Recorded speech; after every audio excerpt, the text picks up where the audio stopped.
Welcome everyone, you're listening to WSB Stony Brook. You just finished listening to Cryptodira's latest album, The Devil's Despair, which came out back in 2017. Thank you. So how about you guys introduce yourselves and kind of give us a brief history of the project for people that may not know who you are. My name is Matthew. I play drums. My name is Scott. I play guitar and do vocals as well.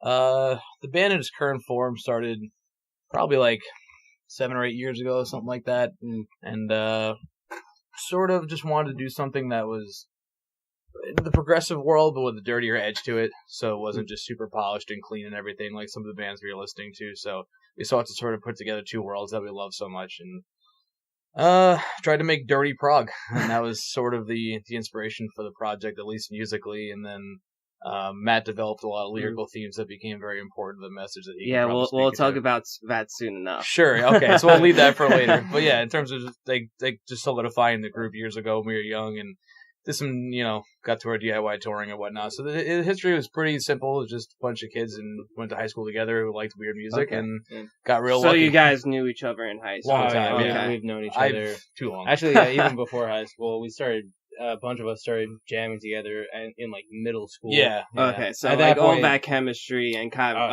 musical inspirations were pretty much together. Right? I've known Matt for like about 20 years now, and I'm 25. Like, we met when we were in like very, very early grade school, and then our guitar player Mike, we had known for almost as long too. So the three of us at least have been playing together for 13 years. I think our first band started when we were 12 or something. Better half of our lives. Yeah. All right, let's talk about kind of the central theme of the band. You have this posted up on your website as well as like Bandcamp. Cryptodira's lyrical message revolves around the intersectionality theory of oppression, bringing a uniquely realistic and human element to the table. What inspired you guys to kind of define your band through this topic? It was actually a lot of my older sister was very much involved in the slam poetry scene that was going on. She went to school up in Oneonta, and just through that met a lot of people that were really involved in, like, at that point, like what I knew to then become intersectionality. Like, ultimately it's like an anti-imperialist, anti-racist, anti-sexist, anti-transphobic. It's sort of just like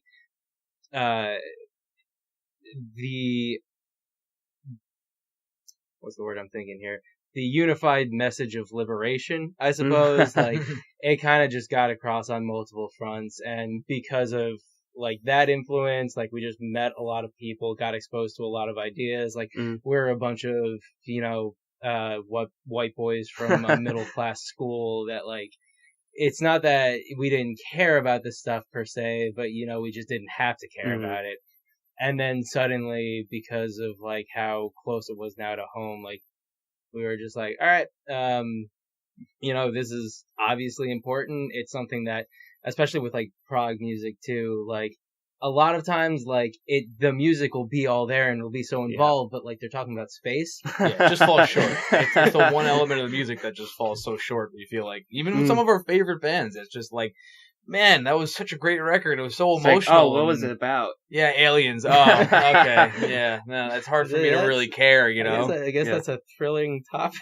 Yeah, and listen, you write about what you want, but for us, it was a matter of like writing something that mattered, and we wanted to like take that idea that almost like, I don't want to use the word political, even though that's exactly what it is, but like that message from some of our favorite bands, and then like just sort of integrating it into music that doesn't usually get that treatment because it's something we cared about so much. Yeah, especially with aggressive music too, like that side of it, like, forever, the idea that like there is something which even like as a formal aspect of the music, like, if you are going so far as to literally be screaming the vocals, like, shouldn't it be something that like is reverberating that real human suffering, like that sound that it's sort of mimetic of? I'm going to mention it later about the writing process with the lyrics, but kind of combining those ideas you were talking about, do you kind of implement any of your kind of like internal thoughts or? Oh yeah, I mean, because everything he writes, despite it having like a worldly message, it's all reflection of what. And when I say he, I mean Matt. Matt writes the lyrics. It's all a reflection of what's going on in his brain and his own interpretation of these things too. So you could probably speak more to that. And like with a lot of times, like our writing process has been. There's sort of like two parts. It's like the music will sort of get written. That usually is the first thing to come about. Okay. And then there's almost like this retrospective interpretation, like the way that a period at the end of the sentence ultimately like determines the meaning of the sentence. It's just like, all right, how then like this has a certain flow to it. It has a certain rhythm to it. Like should this part be heavy? This part should be and like even like where certain parts are heavy, where certain parts are clean. Like what themes can I fit in? Like what is the music already saying? And how can I use what it is already saying to further a message that, like one of these themes or topics that like can fit over it? I guess that made it kind of easier, like as a musician for yourself, just kind of like knowing your path from, having like a starting point with the lyrics. Sure, yeah. Every song is about something different, but you know it's gonna be something that affects a lot of people. So it's not like necessarily drawing from like a personal experience that either one of us or anyone in the band went through, as much as like, okay, how can I develop the concept from the last insane theme that we pulled in. And even with like writing music too, like there is ultimately like there is a message that there is some sort of like intentionality to like the song as it's just being written, even before any like lyrics go over it. Like I'm a big fan of a musicologist and philosopher, Adorno, and he's also like huge critical theorist, post-Marxist, like you actually have lyrics for a passage from one Negative of his Dialectics, and your first song. And we'll talk about that later. Again. But like that he had a bunch of essays on music, but like one was comparing music with language, and I mean like he really went into it, but like one of the more simple gists was that music is sort of like a language without, or a language before words almost. So that like there ultimately like there is something that's trying to get across, but in order to like articulate it, that is when like the lyrics can kind of come in and be like, even though like like to try to just like hone that intention, I guess, in a sense. So other than developing kind of the concept for the band, you also had to develop your sound. So what was the process in figuring out like what you were going for musically? I don't know if there was much of a necessarily like articulated process. It just sort of happened naturally. We were playing like slightly more polished stuff when we were younger, and then we got into a couple of new bands. And when I say new, I mean at the time we were like 14 years old, and they weren't even new then, but we got introduced to like Converge and Dillinger Escape Plan and some other stuff that was a little bit dirtier, and it was just so fascinating. Those bands were like car accidents in the beginning. It was like hard to digest, but like you couldn't stop listening to it. And so it just sort of naturally worked its way into our music. So I don't think it was a very like contrived process. Like this is what we're going for. It's just sort of like, what if we tried this? And then a lot of times there's a lot of moments where like, we're going to try that. Like there's been a lot of times in this band where we're like, I don't know about that. And then we try it and I'm like, that's awesome. That's just got to stay. That part has to stay. And those things sort of go from being a weird idea that was introduced into like just something we do all the time. So a lot of things have sort of accumulated that way. So I don't know if there's necessarily like a plan. Okay. There's sort of organic growth. Let's start talking about touring now. Recently, you guys went on a U.S. tour with Veil of Maya and Interval. So what was your experience touring with those guys, and did you learn anything touring with kind of those caliber artists? So much. They were so good to us. They were just great people, great musicians. Like that was definitely our largest, like the largest production perhaps tour like we've been on. Like there is things we've like learned from the past touring too that we applied on it that definitely like helped us also like stand out in our own right as a band, to be like, okay, this is our first like big US tour, but like we won't try to be total novices here. We've done enough touring prior that it wasn't like, oh god, these idiots got thrown on a tour for 6 weeks and know what they're doing. Like we've been touring for years at this point, but like he said, it was the biggest. It was like theaters and clubs and actual real productions. And what I think I learned most from those bands is that they're total pros, but they also are such a good time. And it's such a great balance that you can strike where you don't have to be a stuffy pro, but you also don't have to be a total disaster either. They were just so much. They struck this awesome balance where I was like, I can do this for the rest of my life. Like every single day was so much fun. You show up at the venue, the guys are having fun. They attacked us with Nerf guns like right away, and that became a thing. So we had to go buy our own Nerf guns. We had to buy the new version Nerf guns, not the one with the darts, the ones with the balls. The balls, not. And we'd be sitting in a room, and I'm not kidding you, in our green room or something, and you just see just get swatted. Forget swatting like with a gun. They would throw a grenade in. They have Nerf grenades that spring out a bunch. So you'd just be like, either working out or like on your phone or warming up, and you just see like a little thing roll in, and you're like, oh no, it would explode, and then everybody in Valmaya would just come in and light us up. That's so fun. Yeah. So it's just the kind of thing where you learn that, like, okay, yeah, this is serious. Yeah, there's deadlines. Yes, there are like rigid schedules, but it's not. It is still fun in games. There is a way to do that. Where we've been on some tours that were heavily structured and nobody was having fun. So we learned so much from just from hanging out with those pros. It was awesome. Other than that tour, about a year ago, you guys went to Europe for the first time. Yes. So, again, what was that experience like touring overseas? Was the venues, like, different? Was the crowd, like, dynamic different over there? Everything was different, really. You would stop a song during a clean section, and no one was talking. Yeah. Everyone's watching. Yeah, that was wild. And like in general, like that, we were on tour with Palm Reader and Rollo Tomasi, both just fantastic bands, fantastic people. Just again, like the more personal social aspect of it was wildly nice. Perfect. That was, and like I always hesitate to say like, oh yeah, that US tour, that was our biggest production. Like those were really big shows. Those were really nice shows too. So, and like, it was, and because it was our first time in Europe, like it was just sublime a lot of the times, and definitely different culture with the crowds. What was cool is the last show was in London. It was the biggest show of the tour at a 600 capacity theater. So we're all like jazzed up about it for like the full 3 weeks. Everyone's looking forward to London, and every day we were playing half hour after doors, 45 minutes after doors, sometimes an hour after doors. This show we get the day schedule, and we're playing 15 minutes after doors because there's an event after the show. And we're just like trying not to get down about it. We're like, man, there's only 15 minutes for all these people to get in. The show was sold out. Like, what if we get kind of like, messed up with the crowd or whatever? We got on stage at 7:15 and there had to be 300 people there. Easily. Like, they show up early. We did, at no point was the set time ever a problem in any of the shows for 3 weeks. People show up. Yeah, like here you will not see that. No, everyone likes to come late, everything. It was very different in that respect. The bills are shorter too. It was only 3 bands. There was only a local band on 2 of the shows out of 16 or whatever it was. So it was very like, okay, there's only 3 bands, so why would I miss any of them? I'm just going to show up and see all the bands. That's why I bought this ticket. Why would I sit there at the bar or like hang out across the street? So there's definitely like a little bit more of a culture where they seem to take the music most seriously and less about this is a night out and more of I really want to see Rollo Tomasi and Palm Reader. Maybe I'll check out that first band too. Yeah.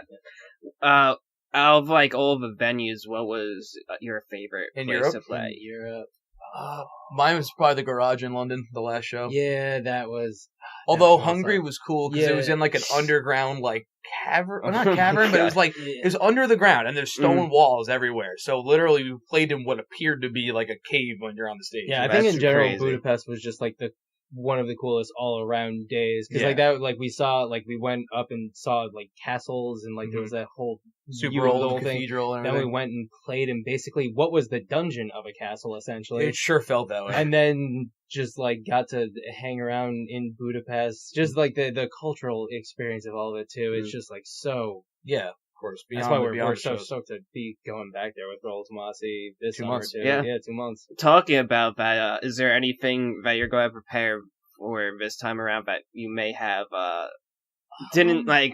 were not prepared for the first time? I wouldn't say we were like necessarily unprepared last time, but we felt probably a little bit more of that like, okay, new culture, new this, everybody be like super careful, whatever. Like I feel like we are more comfortable being in Europe now. Like we realized pretty quickly, like, okay, everything's different, but it's also the same.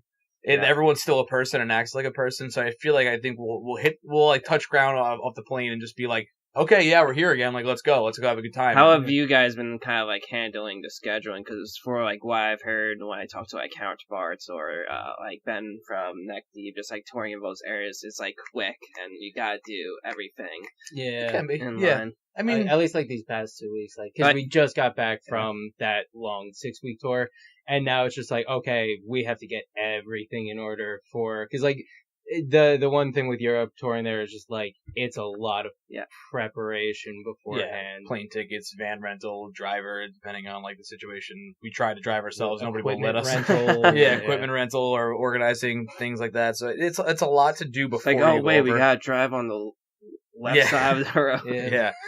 So it's like, I'd say getting there is a lot more of a headache, at least at our stage of the game, because we don't make a lot of money and our team is very small. We don't have like, oh, that's just our manager's job. He deals with it. Like, our managers help so much, but like, it's ultimately all falls on us at the end of the day. But once you're there, it's pretty much the same in terms of scheduling. Nothing's any really more rigid or less rigid. Yeah. Before we move on and talk about your latest album, Devil's Despair, other than the Nerf gun stories, were there any other funny, weird, crazy stories while on tour? Oh, God. I know recently, on the first day, I think it was in Oregon, you went to the first Blockbuster, like the last remaining one. Blockbuster, the last remaining Blockbuster. Yes. That was, we drove overnight to do that. While you're thinking, I'll really quickly give the Blockbuster backstory. There was 2 left in the universe until like 2 or 3 months ago, and there was one in Bend, Oregon, and one in Australia, and the Australian one closed. Oh, so now Ben just gets to raise his fist and be like, yeah, we're the last one. And 2 of the dudes in our band, the other 2 guys are major movie nerds, so they're like, we have to go. All right, so we literally went an hour out of our way, drove overnight to make sure we can get to Bend, and got to see the last Blockbuster ever. It's a fully functioning Blockbuster. People still go to it. People still rent the movies. The only difference is they sell T-shirts and hats that say, this is the last Blockbuster ever. It was cool. It was a really cool experience. I'm trying to think of like tour-wide shenanigans that went on. We had a big Nerf war in a courtyard in Atlanta. Oh my Nerf like thing. Yeah, Nerf was a big one. Nerf became like the social staple. we played a lot of we played a dice on a box behind the venue for 2 hours. Yeah, after that was the the last very show. last day that we were on the tour. All the bands pretty much Yeah. got together in a huge circle and like played threes in CeeLo, and like the games just got so big because there was like 20 people playing. So like a $1 game would actually turn into like a slightly okay amount of money by the time there was like a tie push or whatever. People throw more money in. Before you know it, you're like, I put in $1. This pops up to $80 now. It's like silly stuff like that. But like the thing is, tour just feels like it's such a crazy schedule that by the time you get back, you know so much happened. But like you're sitting there like, what actually happened? It's all just compressed in this. Like, it's this great like this intensity of memory that I'm just like, was that New Mexico or no? That was Salt Lake City or oh my God, wait, what happened after that? Like it, it's all just I know it was an eternity, but now it's a blur. Especially with like all the shows that you guys have been playing recently. Yeah, there was like 30 some odd shows on that tour. All right, let's talk about the album The Devil's Despair. Let's start with the album artwork and title. So, what was the process in creating the both of those and to represent the album itself? Luckily, we worked with a fantastic artist to sort of render the concept that we had in mind. His name's Adam Burke, by the way. Yeah. Again, fantastic. The print was actually done like on a canvas and like scanned high. Actually, wasn't a print at all. It was painted directly on canvas. Yeah, painted on canvas. When we hit him up, he said like, "I would love to do your record." He'd done plenty of metal records before. He did Fit for an Autopsy and a couple other ones, and he was just like, "I would love to do your record. I just want to let you know though, from off the bat, he's like, I don't do graphic design. I don't do print work. I don't do anything. I will paint you a canvas. I will high-res scan it, and then the rest is up to you. You can do your own layout. You can put your own logo on. You can put your own text on it. So he's just a visual artist in the most traditional sense of the word, and he's so talented. Yeah, and at least so with the title, Devil's Despair is directly a reference to Kierkegaard. It's a sort of term or quote I took out of Sickness Unto Death that kind of just like jumped out at us when we were trying to think of album titles. And it ultimately like a large part of the themes of the lyrics it wasn't even totally intentional, but then I noticed also just because like at that time I was reading a solid amount of existentialism and Marxism. And even within Marxism, it was a good amount of Adorno.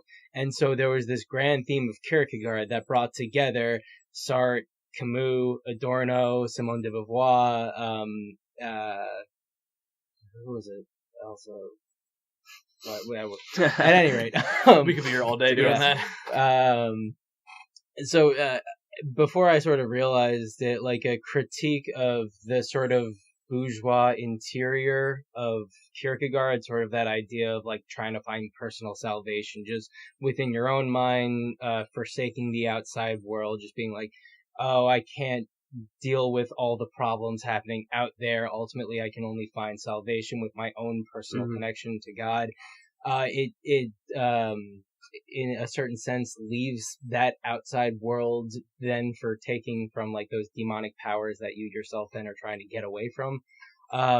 So it again, before I realized that Kierkegaard had turned into, even if negatively, like this massive theme throughout all of it. So then to take like the devil's despair, the quote is that, to paraphrase that, the devil's despair is the greatest of all because the devil is just pure subjectivity. And it's like, that's exactly the point. It's like, if you are just trying to be this inside, this subjective, my own feelings, whatever, that despair you feel, in a certain way, it's almost self-inflicted, and at the same time, like, you are just running away from what is making you despair so much too. So at least with the title, it just seems in a sort of a critical way to kind of summarize a lot of like that greater theme. And then with the artwork too, obviously there's like the bust of, it's sort of like the Satan head. But it specifically has its eyes. Another large theme again coming from like more of the materialist feminist critiques would be like the sort of so the Oedipus at Colonus, he took out his own eyes as punishment for his sins. With the like existential psychoanalysis, the figure of Oedipus in many ways like acts as an easy like imago for talking about like vulgar masculinity in general, just that like, you know, like vulgar desire to own femininity in general, starting then, like if you're not thinking about it with the mother. So it kind of tries to combine a lot of larger themes of objectification or reification, so that it's a statue that being turned into stone is a large theme in masculine anxieties. You see it with Medusa. You see it in a sort of like tangent sense with also like the figure of Circe, who turns men into animals, which again is sort of like base nature. But it's this sort of like self-inflicted, self-objectifying, self-reifying image of like the self-imposed satanic bust. So like trying to like encapsulate all of that self-contradicting misery is kind of the artwork. When implementing all of these works, when you're writing the lyrics, how, like, when trying to, when writing your lyrics based off these different works, did you have a certain process in kind of creating like your own kind of like philosophical writing style, per se? A little bit, yes. And that's actually something I'm going to try to experiment with on the inserts on the next record. I'm considering Ralph Waldo Emerson had like a theme where he would like preface an essay with a poem. In that sense, like, I think it'd be fun to like have the lyrics sort of be a prefatory, an epilogue almost to then like a larger essay that is sort of just me kind of experimenting with a philosophical writing style. But at least when it came to writing the lyrics on this record, it was a lot more poetic in the sense that that sort of like French surrealist imperative of making something I don't know what. of just like kind of letting it come, like not just trying to be like, oh, I have to like come with a specific, like end in mind or something. It's just like, well, I know the general theme. I'm just gonna like write the lyrics. And also like by that point too, the music that I was writing the lyrics to already existed. Okay. So like I would listen to the music too and be like, what phrase is like pertinent to this theme I'm writing on, but also just sounds like it belongs here. So that it was sort of like like this dialectical back and forth between the articulated and the unarticulated. Let's talk about the songwriting process now. So we kind of talked a bit about it earlier with kind of starting out with the lyrics and kind of like building music off of that. But what was your band's process? What was using MIDI first, whether it was jamming out piece by piece? We have a couple different ways of doing it.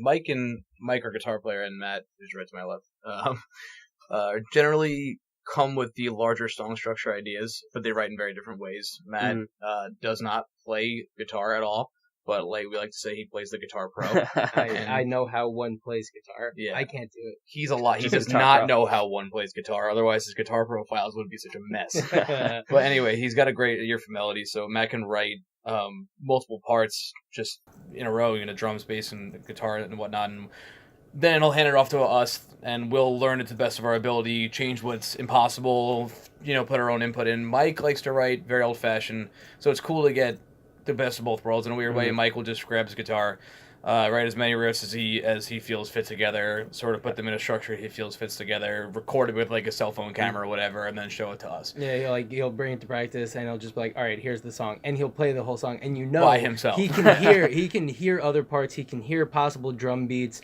He doesn't totally know where they are, but like he knows that ultimately it'll work.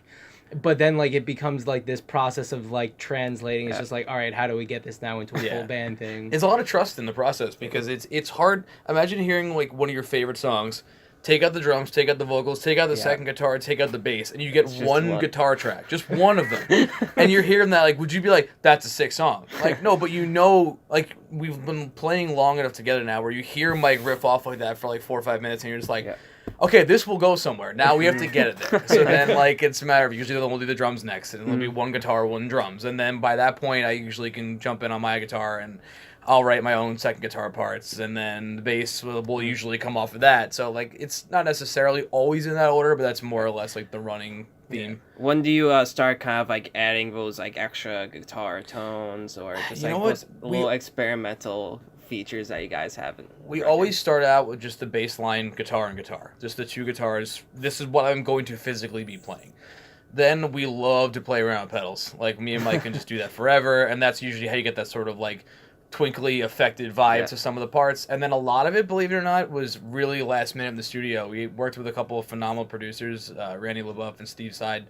And there would be times where we'd have our parts, and they'd be like, what if you added a third harmony there? Okay, what if you added a really weird background noise echo there? And then we got to add all that stuff later, which is like my favorite part, honestly. I love seeing where the songs go from when we walk in the studio and we're like, we got our records done. And we walk out like, that record's way different than it was. Like, because you hear the songs so much that especially with working the two of them, like it's just such a good set of fresh ears on a lot of the music that, they're like, very good. Again, like you're practicing it every day because like you want to play it right in the studio and you don't want to look like a big dummy that can't play your parts right.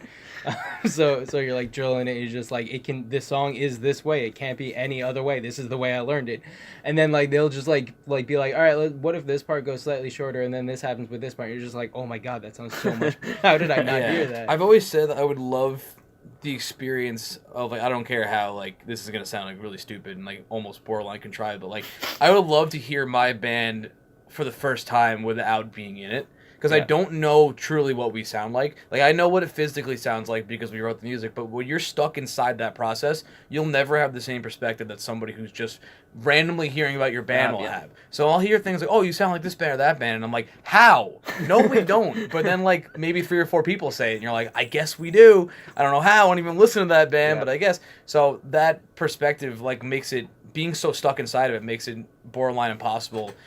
at a certain point to change the songs more than you already have. When we did The Devil's Despair, we literally took full practice days where we went, how do we make this record better? And we'd sit down, we'd listen to the whole thing, we'd play the whole thing, and we go, we changed a few things, that eventually we hit this wall, we're like, nothing else can change. Like, this is going to be it, and it changed a lot. It did. So a lot of those weird guitar things and things that you're referencing do come pretty late in the game, because then we get that fresh ear, and then we get fresh ears about our music because we changed it around and go, ooh, what if we added that? Like, so a lot of that stuff comes a little bit later, but we usually start out as a pretty bare bones rock and roll setup with just 2 guitars and bass and drums, despite how many bells and whistles end up in it by the end. So kind of talking about the small parts added to the record, what are maybe some small details musically that people should look out for whether they're listening for this record for the first time, the second time, the third time?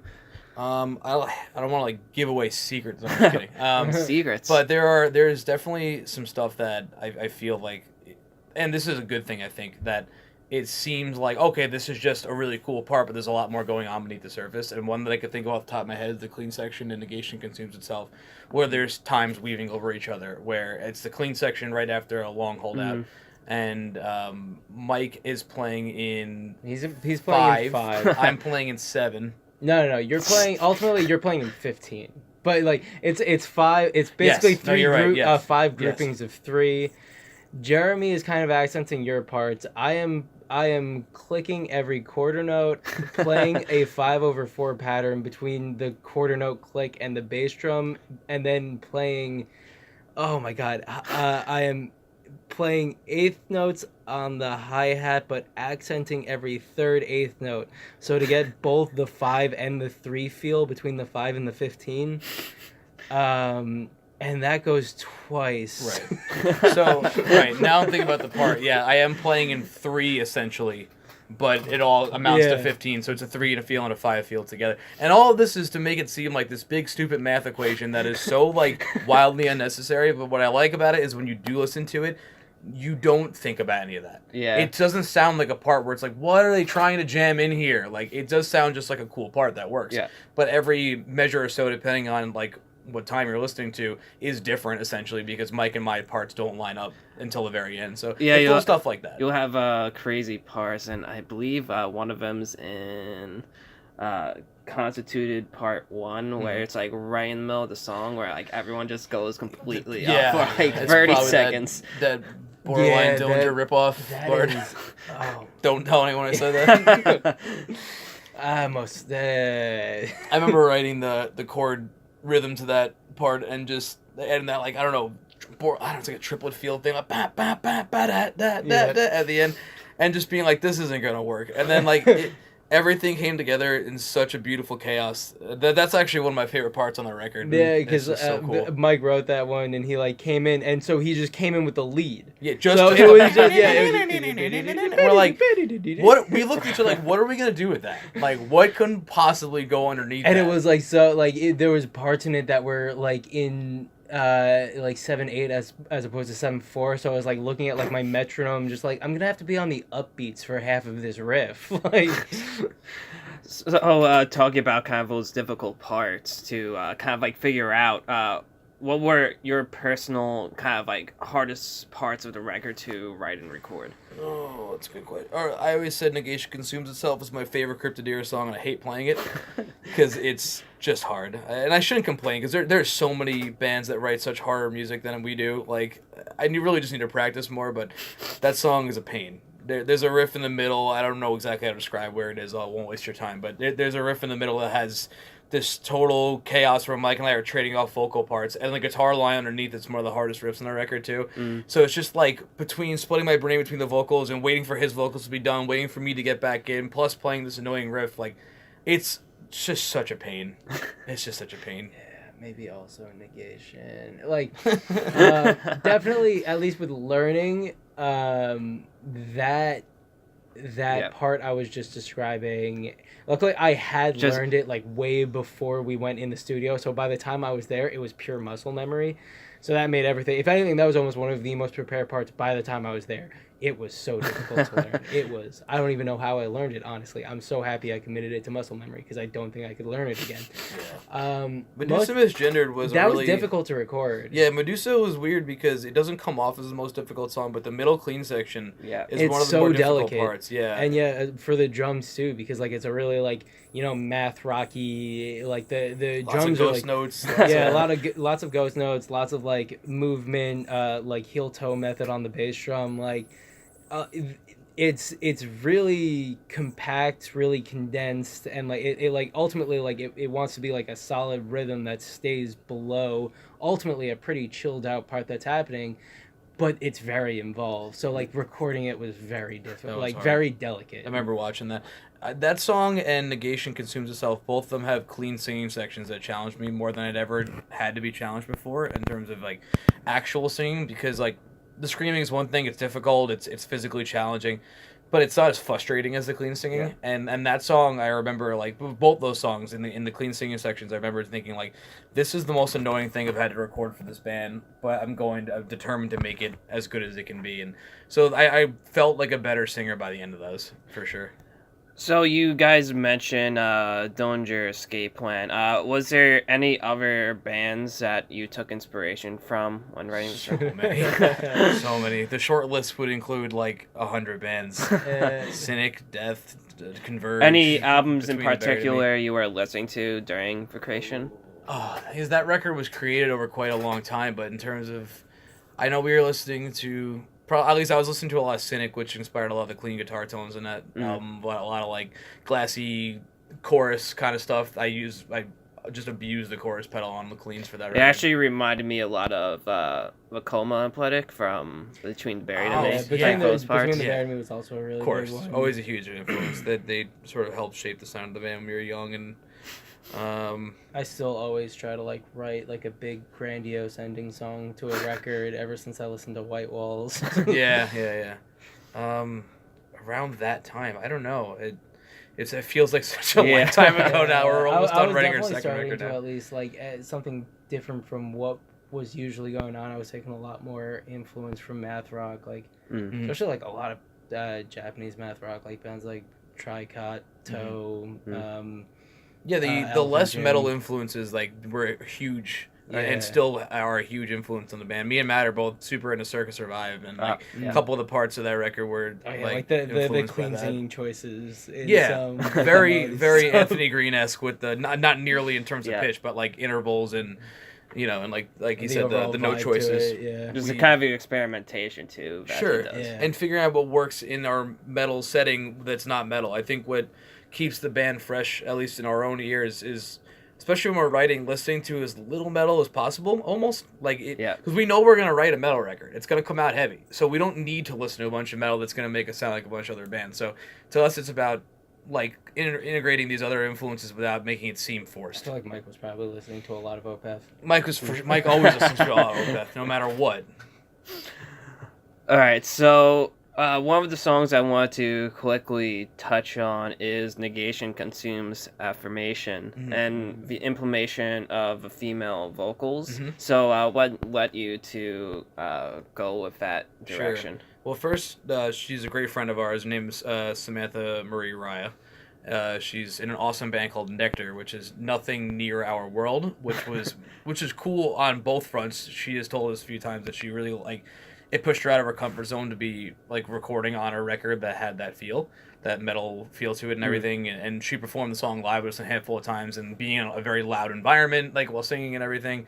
So it was something we had just, when Matt wrote the original song, it just felt right. Like he wrote that intro piece, Affirmation, and it just made sense to have a different voice there. It was a long enough passage where it didn't have to just be me, and then it ultimately ended up not being me at all because it was just perfect. She just crushed it. Like by the time she had come in, it was obvious that this is what's going to happen. And we had wanted to do something, and like there was other stuff that we had like worked with her on. Like there's an acoustic song version of an old song that we like shot a live video for that she did guest vocals on, and like we had just like we kind of like went into the record thinking like, we definitely want her on something. And then yeah, Wes Scott was saying like that part just like kind of presented itself perfectly to that task. Mm-hmm. Before we talk about some specific lyrical lines, is there anything you guys want to improve on or experiment with on the upcoming material? Which is, you said, is pretty much almost done. No, it's always a constant thought in our heads is getting better, and we've never been a band that feels comfortable falling into a groove. There's always a part of every writing session where I'm like, whoa, okay, we're gonna, like I said before, we're gonna try that now. Okay, let's see what we can do with that. And on this record, we're experimenting with some piano tones, some other instruments that we see we can sort of weasel our way into the record without having a big budget to record a bunch of different instruments. Like, we're always trying to find ways that we can make the band more interesting for ourselves selfishly. You know, we can't fall into a groove of playing the same kind of songs over and over. If we wrote The Devil's Despair Part 2, I would hate it. And like, it's weird because when we were writing the new record, there is this anxiety of like, okay, this sounds very different. Is it as good as the last record or whatever? But that fear is sort of what keeps us going and making sure that it gets better. And then on a personal, more mechanical level, I just want to be a better guitar player, a better singer. I want to push my voice in this next record, see how many different sounds I can get. Maybe try a couple different voices that I never thought I could do. Some of them will fall on their faces, and some of them might make the record. We'll see when we record it, I guess. Yeah. And even like tempo-wise, like overall structurally, like a lot of songs are just very different from like not even just like what we're used to, but like even like the methods that we have currently of like performing live, that like we're gonna have to like do some things differently, like with our live show and stuff. Like for me, I'm listening to just a normal click, but there's like certain parts that like there's like really slow swings that we've never tried before that on a solid click sound weird. So like I'll have to like find some way to adjust like what I'm doing with my in-ears, and like it's just like we realize that like we're investing into it, like an overall change with the band with this new music. All right, so I picked out lines from most of the tracks. Not everything was on Genius Lyrics. That's where I looked it up. You should have looked on Dark Lyrics. I don't even know if it's there either, but I looked for the first. It's usually on the first page. I didn't see it, so I was just like, nobody cares. I got enough, and you guys will probably talk a lot about these lines. So we'll start off with neutralization, and again, it was passages from Fyodor Adorno's Negative Dialects, and the lines that I picked out was from like the last part of the song, and it goes, the metaphysical interests of men would require that their material ones be fully looked after. While their material interests are shrouded from them, they live under Maya's veil. What is must be changeable if it is not to be at all. What is must be changeable if it is not to be at all.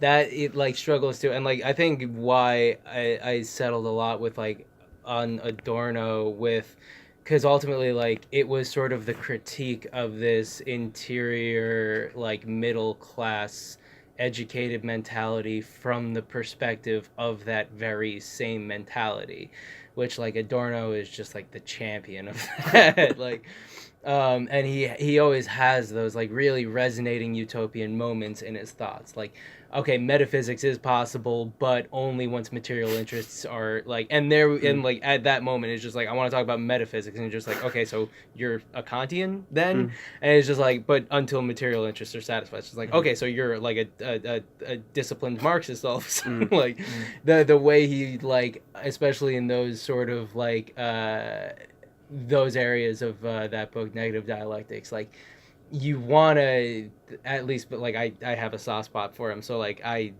can always just be like, all right, yeah, but you were like writing from a university in America at this time, but like at the same time it's just like, okay, you really do know what you're talking about in a lot of ways. And like that, I chose that whole passage just because like I feel like the movement of it in that one, like that brief, ultimately like it's an aphorism, the whole book is just made up of aphorisms, but like it kind of captured a lot of it, like the anxiety of reification, which is a large theme, but then like how that is only really like registered at the level of, again, this like intellectual who's sort of in a sense all theory and no practice. Which is why then like it actually tanges to one of the very last lines on the record at the end of, sorry if I'm picking my own lyrics here, but at the end of Negation Consumes Itself, there's like this Hegelian pure light and pure darkness are equally blinding, but then with the Adorno twist of, but we curiously live on. Okay. Negative dialectics starts off with this So idea. Since you brought that up, I actually have that as one of my lyrics, and it goes, "For pure light is as blinding as pure darkness." That is from Hegel's Logic. It was this way of... it was Hegel trying to say that pure being and pure non-being ultimately are two abstractive ideas to be separated from one another. But then that can sort of be like, because Hegel himself was a little bit politically ambiguous, like that can kind of get turned into this whole like, oh, well, good and evil, ultimately, like, you know, pure good and pure evil are undifferentiable. It's like, no, but like, and then the idea, the thing that sort of like interrupts that thought is, but we curiously live on. It's like, no matter how you want to interpret it, all one way or all the other, we're still here and we still have to do something. And so, like, that whole kind of, like, horseshoe, like, oh, what's it called? The good guy and the bad guy are the same thing. I'm a centrist. It's like, no, obviously something's not right. We're here and things are wrong. So, like, that way of thinking about it doesn't make anything go away. All right, let's move on to Constituted Part 1, and the line that I picked out: "March back from meaning to being and reclaim the start, fill empty intentions with the truth they nurture." So that, so Constituted was like directly Marx's song. Like it starts right off with a quote. Sure is. The March Back was specifically the idea, I think it was in either German Ideology or the what was it, 1865 critique of prologue to the critique of political economy. Marx had talked about that it is on the level of superstructure or on the level of ideology that we become aware of our material conditions, which were already by that point determined by the material conditions. So it's sort of like this like paradoxical dialectical circle there. But the idea is just like, because it is on the level of ideology that we become aware of what is wrong with the infrastructure or base of society, that there's this this sort of marching back to reclaim the base, to reclaim the economic, political, legislative aspects of reproduction and or production and reproduction. So that then march back from meaning to being, meaning sort of being like the sort of like soft interpretive side, being like the hard physical productive side of things, kind of not trying to discount meaning, not trying to discount ideology, not trying to like be like, oh, it's all just words. We have to be like action. Ultimately, like practice is as informed by theory as theory is by practice. So to try to like sacrifice one for the other ultimately will be a failure. So that marching back is being like, well, we confront it first in theory, and that is, we have to apply it back for that theory to be true. It is a march backwards to reclaim ultimately what will ameliorate human lives. All right, the next song, The Gods of Epicurus, hopefully I said that correctly. You got it.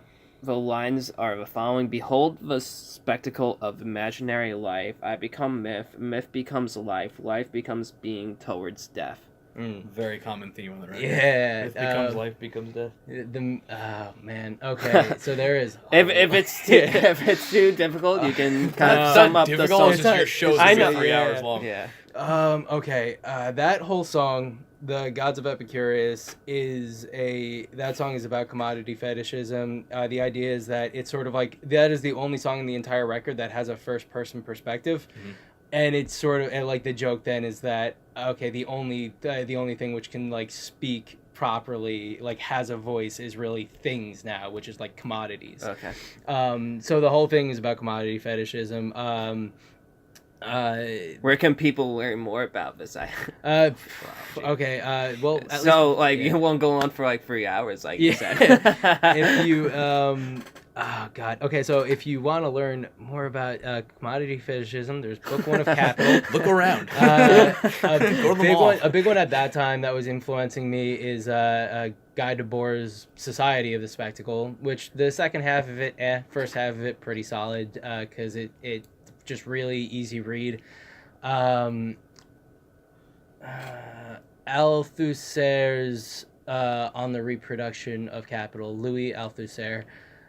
Pretty big one too, because that also deals with sort of like the imaginary aspect as a whole. Quick tip of the hat to psychoanalytic theory too. That again, to forego a longer discussion. All right. On that note, we'll go on to longing, belonging, and for lines that I picked out where we're objects apart in space, but subjects together in time, beings in and for each other. I say I, may as well just say we. Okay. I want to chime in on two quick things. One, I just want to be clear to the listener that there are some additional words in these lines that don't actually appear in the songs, and that was just to make sure that they were better came across in the lyrical booklet. So the fun part is listening, and you'll be like, "That's not what was said." Everything that's in the everything in the songs appears in the lyrical booklet, but not necessarily vice versa. Mm. And number two, I forgot about this when you asked about challenging parts. This was probably the hardest thing I had to record. So, this was a nightmare. I hate it.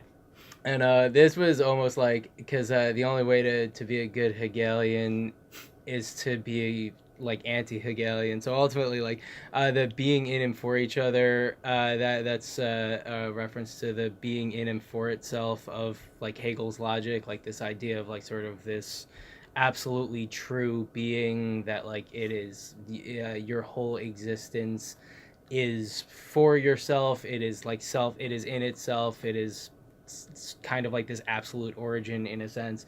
But I sort of, that is the closest thing I suppose so far that I've written to a love song. If you want to call it that. Yeah, the objects apart in space and subjects together in time is the idea that ultimately when you're with another person, like no matter what, you're going to obviously remain separate people or separate things in space, but like that ultimately gets sort of like a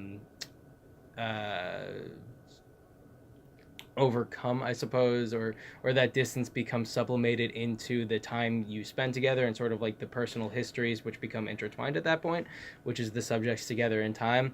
And then as opposed to like trying to be this self-inherent, self-cohesive sage like Hegel hoped he was, you sort of become like a larger, better person together.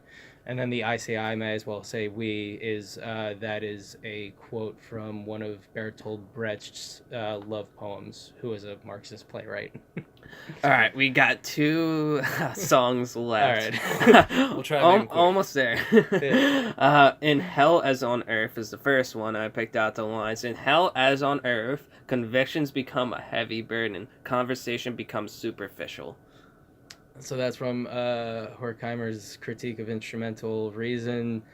That's more just base culture critique. Like the sort of like ranting against depoliticized society, that like the person who has more invested in what they're saying kind of loses because they'll be like fanatic, or people don't want to like have the mood be brought down, or so like all you can really Why talk is everything about, got to be political? yeah, so all you can talk about is essentially nothing, but also everyone's pretty like also upset with nothing meaning anything too.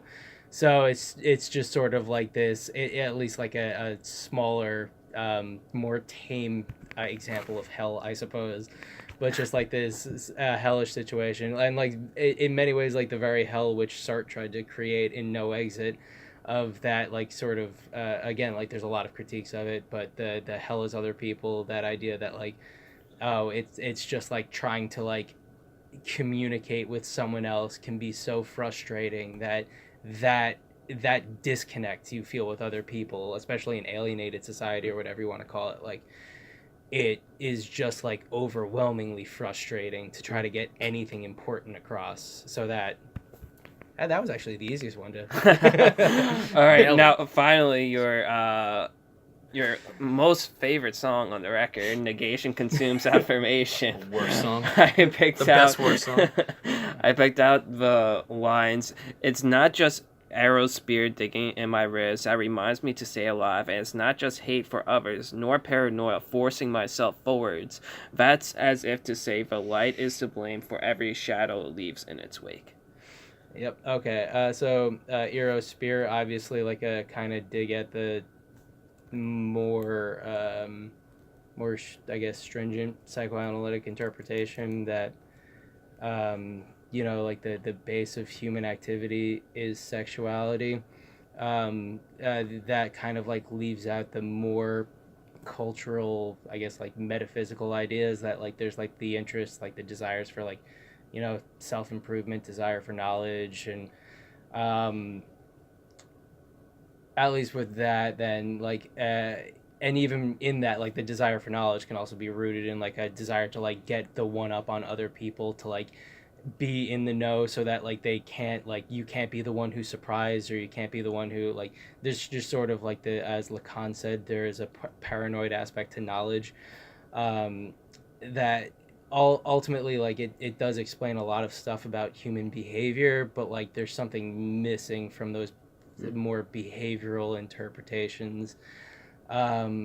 So like trying to find authentic connection, I suppose, or like some sort of, again, like metaphysical, somewhat like like intellectual, spiritual, whatever, like connection among people that would be the root of an authentic culture is possible. All right. Well, I want to thank you guys for joining me in the studio to give an in-depth look on the record as well as your recent tours. What are your plans for 2019, and where can people keep up to date with you guys? We are on everything possible. So Spotify, Apple Music, Google Play Music, Amazon Prime. Does anyone listen to music on Amazon Prime? I don't know. iTunes, all that nonsense. Some conventional record stores, depending on where you're at. So if you want to, and obviously every single social media, we're either Cryptodira or Cryptodira Band. So please find us on all those places. For the rest of the year, we're going over to Europe in 2 months with Rollo Tomasi, and for half the tour, there'll be a band called Loathe on there as well. So that should be absolutely cool.